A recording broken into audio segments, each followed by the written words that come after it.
উন্মুক্ত প্রাঙ্গণে সবার সামনেই তৈরি হচ্ছে বিভিন্ন রকমের গুড়। চুলা থেকে মাত্র ওঠা গরম এই গুড় কিনে নিয়ে যাচ্ছেন ক্রেতারা। কেউ বাবার এক নজর দেখতে এসেছেন গুড় তৈরির কৌশল। যশোরের চৌগাছা উপজেলা পরিষদ প্রাঙ্গণে বসা ব্যতিক্রমী এই মেলায় এমনই আসর জমেছে গুড়ের কারিগর, ঘরোয়া ব্যবসায়ী, গাছি আর ক্রেতাদের। গুড় মেলা হয়ে আমি সর্বনিচ্চ 300 টাকা, আর উপরে 500 টাকা, 600 টাকা এরকম গুড় বৃদ্ধি করে বেচা কিনা হয়েছে। আর গুড় বেচে যে কত একটা শান্তি পাইছি। গুড়ের মূল্য বৃদ্ধি পাওয়া সত্ত্বেও এখনো চাষিদের মূল্য বৃদ্ধি পায়নি। তাদের কিছুটা সুযোগ সুবিধা যদি বৃদ্ধি করা যায়, তাহলে এই গুড় শিল্প যশোরে বিশেষ করে চৌগাছাতে বাঁচিয়ে রাখা সম্ভব হবে।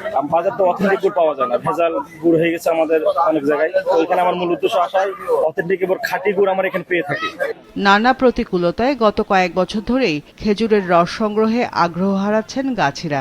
রসের অভাবে গুড় তৈরিতে পিছিয়ে পড়েছেন কারিগররাও।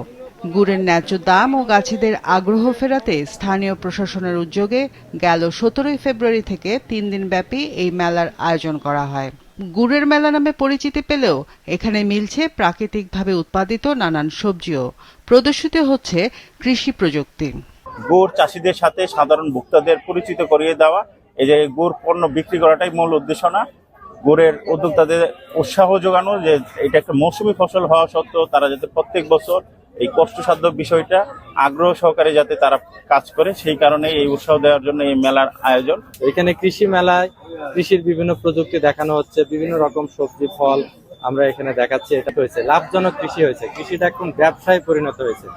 ক্রেতা, উদ্যোক্তা ও গাছিদের অংশগ্রহণে প্রতি বছরই চৌগাছায় বসে জমজমাট এই মেলা। 2023 সাল থেকে এই মেলার আয়োজন করে আসছে জেলা প্রশাসন। এবছরে মেলার প্রতিপাদ্য ছিল স্বাদে সেরা, গন্ধে ভরা, খেজুর গুড়ে মনোহরা। মাছরাঙা নিউজ ডেস্ক।